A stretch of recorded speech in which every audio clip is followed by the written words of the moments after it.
I'm here to introduce a fellow Floridian and someone who I've known for a very long time, Sergio Gore, who is the nominee to India, which is, I would say, one of the top relationships the United States has in the world today in terms of the future of what the world's going to look like. I said it when I appeared before you as a nominee to the position I currently hold as well, and I don't mean archivist, when I was here in the position as for Secretary of State, and I repeat it again, that the 21st century, the story is going to be written in the Indo-Pacific. In fact, it's so important we've actually changed the name of the combatant command to the Indo-Pacific. India is at the core of that.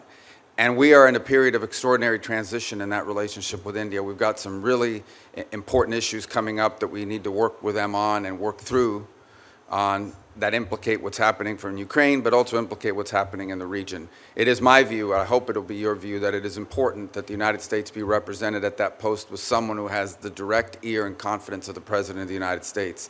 And I know of no one over the last, certainly period of time during this administration, but going back 4 or 5 years, no one who has had a better or closer working relationship than Mr. Gore. Someone who I've known since his time working here in the Senate, by the way, with one of our colleagues, and since then has gone on to do different things, but is very, very close to the President, has the President's confidence. And I can tell you that when you interact with these countries, in fact, I've already seen it, when you interact with these countries, having a representative in a place like India that has direct access to the Oval Office, to the President, and who they know can get things done both in the administration and through the Oval Office is critically important. And I don't know of anyone out there that's better positioned to do that than Sergio Gore. I would add one more footnote, and that is that in all of this is that in addition to that, I've also seen his administrative abilities. 95% of the people working in the government now, from political appointees, came through a process that he set up and had to operate. And that's I don't know if we fully appreciate how hard it is to staff up a new administration. And he ran that process with a small group and a small team, and I thought did an excellent job. So I think it shows his administrative abilities as well. So he's an excellent nominee. They're all excellent nominees, and I hope you'll give them your full consideration. And thank you for the opportunity to address that this morning. We will now hear from our nominees, and Mr. Gore, we're going to start with you. 5 minutes, and we hope everybody will keep it to about 5 minutes. If you have lengthier statements, we'll be more than happy to include those statements in the record for this hearing. But at the moment, 5 minutes each. Mr. Gore. Thank you, sir. Chairman Risch, Ranking Member Shaheen, and members of the committee, thank you for having me here today. Before I get started, I'd like to take a moment to acknowledge the senseless killing of one of my closest friends yesterday, Charlie Kirk. Charlie cared about our nation, loved his beautiful family, and was always there if you needed anything. Charlie was an optimist. Our prayers are with his beautiful wife, Erica, and her 2 young children. Rest in peace, Charlie. Members of the committee, it is truly an honor to be here. For those of you who have yet to meet, my name is Sergio Gore, and I currently have the honor of serving as Assistant to the President and Director of Presidential Personnel at the White House. I can proudly report that under the President's leadership, the Office of Presidential Personnel has filled over 95% of jobs at record speed, beating every other administration in American history. I also want to thank this committee for the incredible work you have done to confirm so many of our nominees, often in a bipartisan effort. I've also spent many years here on Capitol Hill, including working for members of this very committee. It's especially humbling to walk these halls today as President Donald Trump's nominee for Ambassador to India. Serving at the pleasure of President Donald Trump has been the greatest honor of my life. And if I'm fortunate enough to be confirmed, I look forward to serving the United States abroad in India. We are fortunate to have a president who has made bringing peace around the world a top priority. I would like to take a moment and thank President Trump for his trust and confidence in me. India is a strategic partner whose trajectory will shape the region and beyond. Under President Donald Trump's strong leadership, I'm committed to advancing America's interest in this important partnership.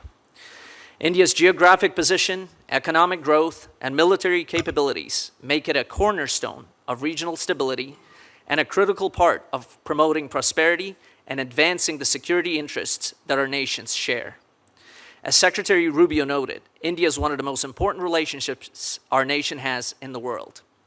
If confirmed as ambassador, I will work to deliver on the president's agenda and advance U.S. interests by increasing our defense cooperation, ensuring fair and beneficial trade, deepening energy security, and furthering technology. If confirmed, I will prioritize deepening defense and security cooperation with India. This includes expanding joint military exercises, advancing co-development and co-production of defense systems, and concluding critical defense sales. These efforts will enhance collaboration between our forces while supporting American defense manufacturers and making America more prosperous. India's population of over 1.4 billion and its rapidly growing middle class present immense opportunities for America. From artificial intelligence to pharmaceuticals to critical minerals, the potential for collaboration is vast. However, in the past, India's protectionist policies and regulatory barriers have prevented us from fully realizing this partnership.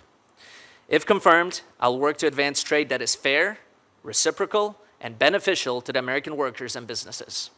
I will advocate for reforms that will make India's markets more accessible and transparent.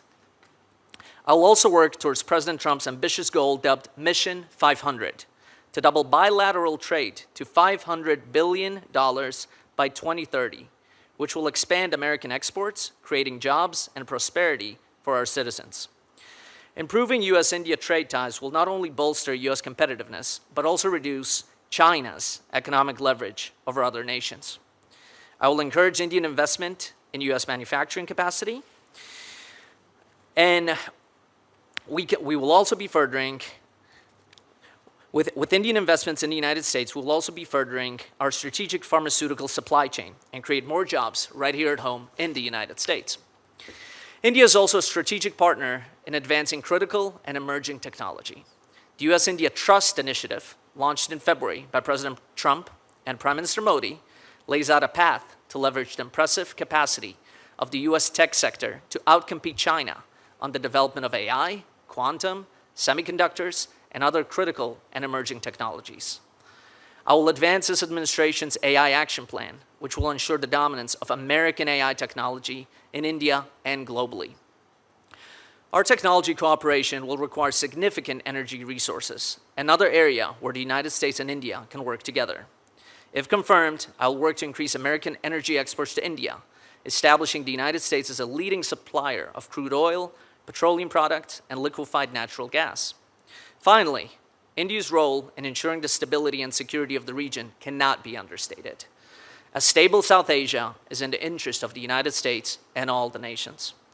President Trump's leadership, the U.S.-India partnership, will define the 21st century. It is only by working together that we can make that aspiration a reality. If confirmed as ambassador, I will work to ensure the United States remains a global leader while fostering a partnership that benefits both nations. I look forward to working with you all to achieve these goals. Thank you. Mr. Gore, I'd like to start with you, if I might. I'd like to talk about the relationships that exist between the United States and India. I don't think there are few relationships that are as critical for our national security and for our economic relationships as the relationship that we enjoy with India. And I've been fortunate, I would say, to be in the presence of both President Trump and Prime Minister Modi at the same time on multiple occasions. I can say this: there's a great relationship between the two leaders. There's a relationship that I could see of mutual trust, and I think it's a wonderful foundation. I also see an issue, and I think it's very clear that President Trump is dead serious about resolving the conflict between Russia and Ukraine. He's dead serious about bringing this to an end. And India can play an important role in this. You and I have talked about that, but India can play a critical role. I think my colleagues are aware of this. But there's sort of a circular transaction network where India buys Russian crude at a discount, they refine it, and they sell it back to the Europeans. We need the Europeans to be buying American energy. We need Russia's flow of funds to be shut down. We need to bring this conflict to an end. You have a unique and strong relationship with President Trump. Could you comment on how you would leverage that deep personal relationship with leadership in India to help bring the conflict in Ukraine to an end? Thank you for the question, Senator. Our president has a deep friendship with Prime Minister Modi, and that is something that is unique In fact, if you have noticed, when he has gone after other nations, he tends to go after their leaders for putting us in that position and for the United States imposing those tariffs. When the president has been critical of India, he has gone out of his way to compliment Prime Minister Modi. They have an incredible relationship. I've been with him in the same room. We're not that far apart on a deal already on these tariffs. To your point, getting India to stop buying Russian oil is a top priority for this administration. Bringing peace around the world is a top priority to this administration. This president has engaged in trying to resolve wars and conflicts all over the world, from Africa to the Middle East to Ukraine, and even Southeast Asia. So I agree with you wholeheartedly. I think the time will arrive upon us in the next few weeks and next few months for all of this to get resolved. You know, I think we all saw the display in Beijing when we saw Prime Minister Modi and other leaders join Xi Jinping in China. A lot of pearl clutching going on here in America about what does that mean? Is India drifting away? I'll just highlight this, that China and India have a long history of grievances and distrust. Barely 5 years ago, China and India were fighting over a disputed border, and China used an electromagnetic weapon. They didn't use bullets, but they used an electromagnetic weapon to literally melt Indian soldiers. So I think that it's clear to me, and I think it's clear to all of us, that international relations are a lot more than a photo opportunity. They really run deep. You're 100% right. Look, India shares a lot more in common with us than they do with China. And for far too long, we have not had that personal touch.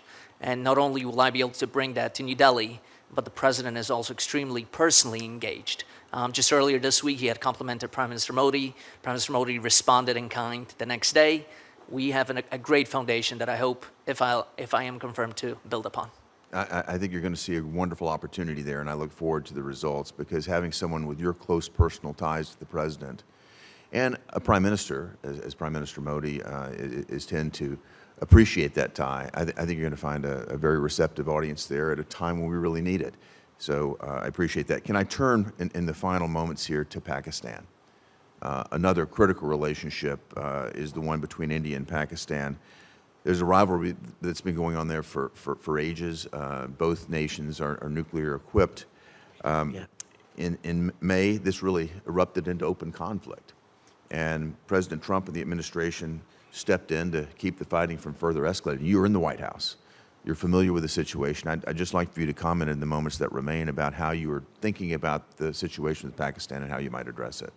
Senator, thank you for the question. I'm here nominated to be ambassador to India. With that said, as I indicated earlier, this president is heavily engaged in bringing peace around the world.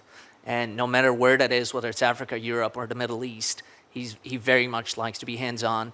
And he feels like he has an obligation. If he can bring peace anywhere around the world, that's what he wants to do.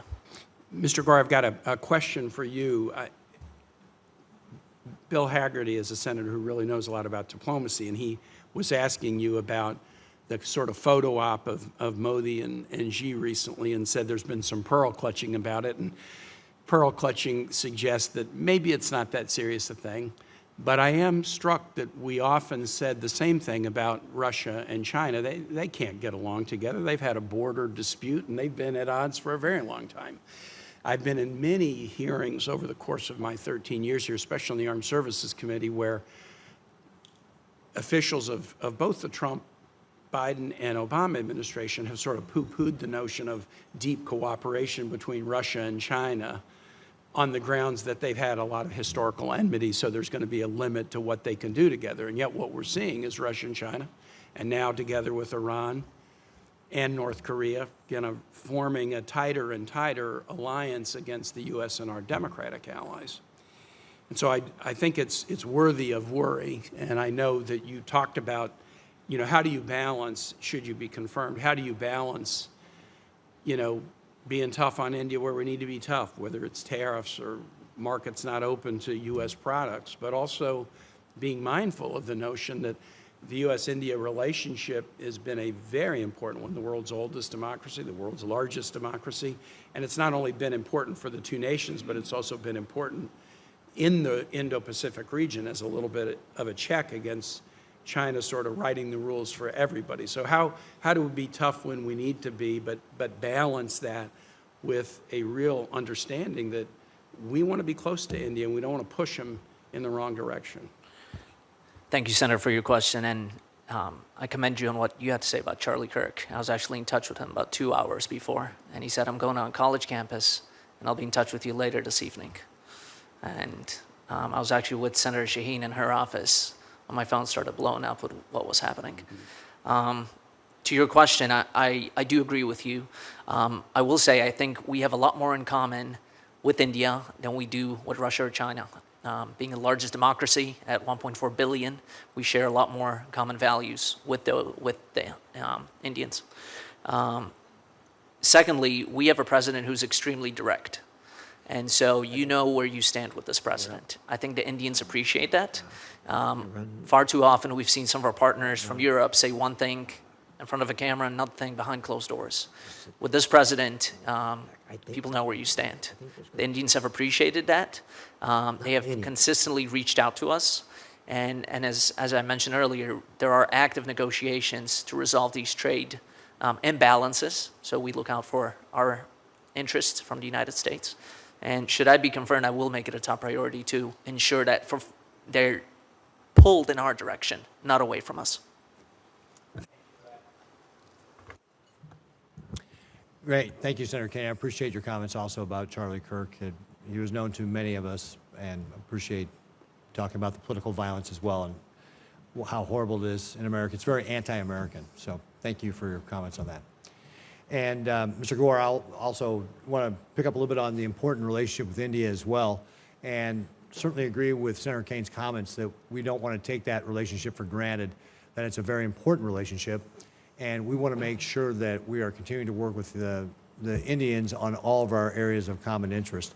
And I agree that we do have more in common with them than they have in common, say, with China, or that we have in common with Communist China.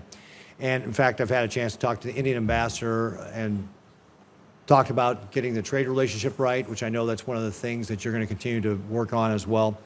And that also that how important it is for somebody such as you, who is close with the president, to be nominated to India. And they recognize the importance of that and that what that means from this administration to nominate you to this position. So I think that it is very, very important what you're going to be doing here. So I'm looking forward to encouraging again my colleagues to support your nomination. I want to talk a little bit about one of the areas that's a shared interest here. You know, we've got Indian troops that work with us. We develop relationships. One of those areas is the Quad. And since the start of this administration, both President Trump and Secretary Rubio have committed to deepening the cooperation with the Quad to counter Communist China and its effort to dominate the Indo-Pacific. I'm co-chair of the Senate Quad Caucus, along with Senator Duckworth, and I've been particularly pleased to see this focus on streamlining the Quad to deliver tangible results. Despite our trade negotiations with India, the fact remains that Communist China remains the greatest geopolitical threat to both India and the United States. This reality is what revived the Quad during President Trump's first term and will ensure the Quad's relevance and resilience going forward. For security and cooperation shaping the regional technology standards, to infrastructure investment, to securing supply chains, the Quad countries have too much to gain to let bilateral differences stifle continued progress. Mr. Gore, if you're confirmed, what actions will you take to strengthen the U.S.-India cooperation on the Quad? Thank you for the question, Senator. 2 points. The Quad is vitally important. In fact, after Secretary Rubio was sworn in and clapped in at the State Department, 1 hour after his first meeting at Foggy Bottom was meeting with the foreign ministers of the Quad. The president is committed to continual engagement with the Quad. In fact, there's already been talks on a trip for the next Quad meeting. Earlier this year, I traveled to Japan and had the chance to meet with the Prime Minister of Japan. They're part of the Quad, and they have also emphasized the important relationship that we must continue to build on. On your earlier point of joint troop exercises, those continue to occur, and we would fully encourage that to grow. Just last week, 500 Indian troops trained with our troops in Alaska, that is a great thing. So in spite of this little hiccup that we have had over tariffs, our relationship is much stronger. It's built on many more decades. And so I will do everything in my power, should I be confirmed, to enhance that. Yeah, thank you. And, I would say, certainly in my conversation with the ambassador, that the Indians understand that this is a trade negotiation and that we're trying to work out a deal that satisfies both countries. So I encourage the administration to continue to work forward on that. We get a successful resolution on this, which will really help pave the way for Quad leaders to move forward. My understanding is there's scheduled to be a Quad meeting later on this year in India, and I would ask for your commitment to getting the trade relationships worked out, but also continuing to push forward that meeting. Can you make that commitment, and can you tell me how you think that summit might work out? Without committing to exact dates, Senator, the President is fully committed to continue to meet with the Quad and strengthening it. Great, fantastic. We would love to see that continuing going. One of the other things, too, that's important for my state, talking about the trade relationship with India, is that we're an agricultural state. India has been one where they've had high barriers to agricultural products that are going into India. I think that we've got a lot to offer them when it comes to that. With the trade negotiations restarting, do you agree that getting India to reduce their tariffs on U.S. agriculture should be prioritized as part of the overall finalized trade agreement? 100%. And in fact, I got a briefing on this. Ambassador Greer is literally working on individual items that in the past, tariffs and barriers have made it prohibitive to be imported into India. That will hopefully be changing soon and over the next few weeks. Yeah, great. And just as my time's running out here, I'll just, a friend of mine was just in India. He sells popcorn. And he was telling me that since independence, they've apparently had a rule that you can only own 2 acres of land as a farmer. And so consequently, you have 11,000 farmers farming 22,000 acres. And clearly, to me, that's not even subsistence farming. So I do think that there's a lot that we can offer India with regard to how they can improve agricultural production. Mr. Gore, we'll start with you. I've known you for many years. We've traveled together, spent a lot of time together, and I really appreciated your service on behalf of the administration. I think it's an exciting thing for the United States ambassador to India, a major power, major economic force in the world, and one with potentially increasing significance to the United States. That ambassador is going to be somebody who's got a close relationship with the president, and I think that's wonderful. I think it's also an added plus that in a large embassy like that one, a lot of personnel, they've got a personnel expert, somebody who's head of the Office of Presidential Personnel, and also someone who seems to know every man, woman, and child in America. Never known anyone who knows as many people as Sergio Gore. Since taking office, President Trump has reinvigorated economic statecraft in a way that has enabled us to exert more power as a country. And to that end, I've commended his use of his authority over tariffs and trade matters in order to secure more favorable terms for the United States, both as it relates to tariffs on our products and also as it relates to what very frequently surfaces as non-tariff trade barriers, sort of below the surface trade restrictions that often go overlooked. And I remain hopeful, very optimistic, that President Trump will continue to use this in a way that will make for a more robust trade environment on better terms for the United States. In the past 9 months, that approach has paid some significant dividends, bringing allies and some competitors alike to the table in a way that they haven't been brought to the table in the past. This has also resulted in a lot of bilateral trade discussions with an eye toward bilateral trade agreements, which I think are good for us. Multilateral trade agreements may have their place, but they haven't always worked out as well for us. Just yesterday, President Trump and Prime Minister Modi committed to reopening trade negotiations with this in mind. So in this vein, I want to ask you a little bit about India and about the energy sector in India in particular. India continues to purchase Russian oil, of course. That's a fact. And it's also a fact that actors like Russia and Iran leverage their energy exports in order to constrain our allies' freedom to maneuver and to fuel regional destabilization. That's not ideal, to put it very mildly. The best way to reduce that kind of vulnerabilities for the U.S. energy exports to dominate the international market.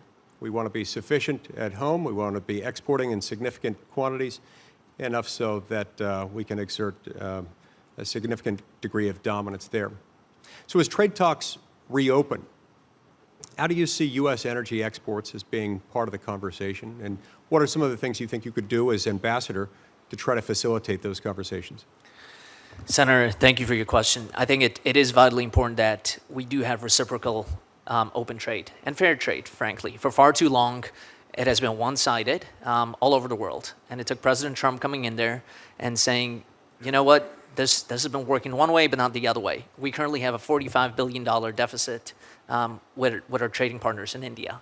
And so we will make it a top priority, as I had mentioned earlier, on LNG, on petroleum products, and we will endeavor to make sure that we have access to those markets.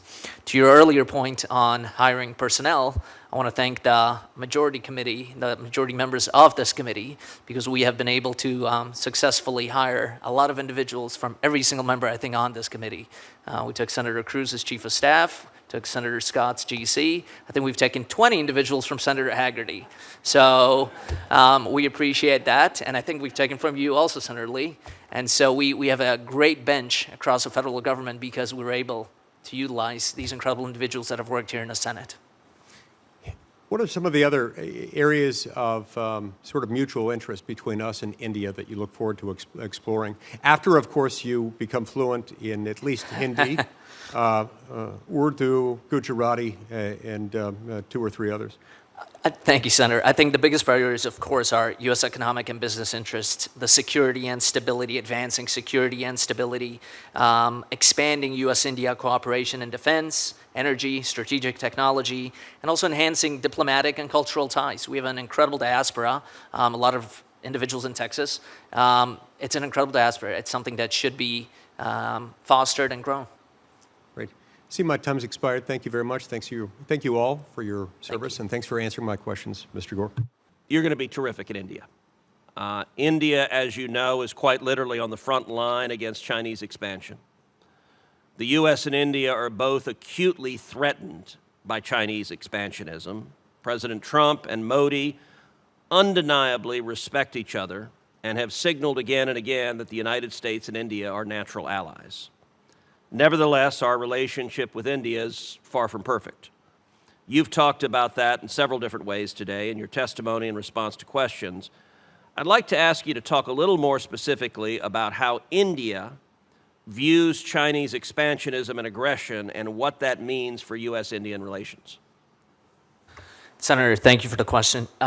Look, India is very concerned. I mean, they've openly spoken about this, as I think it was Senator Haggerty who pointed out just 5 years ago, they were in open conflict.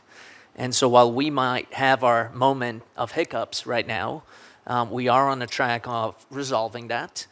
Our relationship with the Indian government, with the people of India, extends many more decades, and it's a much warmer relationship than they have with the Chinese. Frankly, they are concerned by Chinese expansionism. And Chinese expansionism is not just on the border of India, it's all over the area.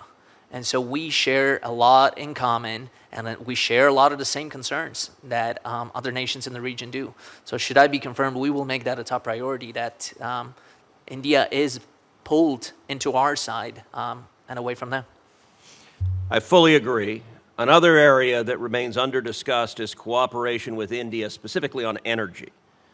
India has the world's largest population, a booming economy, and it's on track to become the world's largest economy in future years. President Trump is committed to American energy dominance, and obviously my home state of Texas is a powerhouse when it comes to energy. Talk a little bit about the possibilities for U.S.-India energy cooperation. Look, possibilities are endless, Senator, as you pointed out. We fully intend in these trade talks that are ongoing right now to open the markets to crude oil, petroleum products, liquefied natural gas. You're talking about a population of 1.4 billion individuals there. Their middle class, by our definition, is larger than the entire United States of America.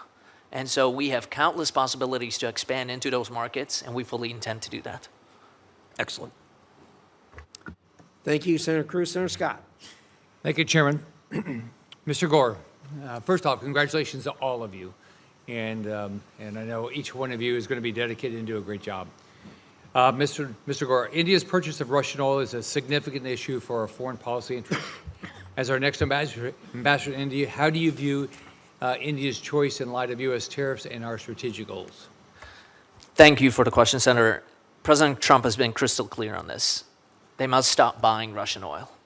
And I believe almost every single member of this committee has co-sponsored Senator Graham's legislation, which has proposed a 500% tariff on secondary purchase and reselling of Russian oil. The president has only imposed a 25% tariff, and he's fully encouraging also our European partners and others around the world to stop that. Our tariffs work if our partners around the world are on the same page. If we're unilaterally putting tariffs on someone, but they're able to buy the same oil and resell the same oil through China, through India, through Brazil, that's a problem. And so we fully intend on fixing that.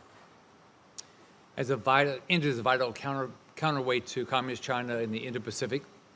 So our relationship is very important. I'm concerned that India is a member of the BRICS organization alongside some of our biggest adversaries. So how are you going to deal with that? Senator, I share those concerns with you. With that said, the Indians have been on our side on various issues within BRICS, including several individuals in BRICS, Brazil, China, have pushed for years to move away from the US dollar. India has been the stopgap for that.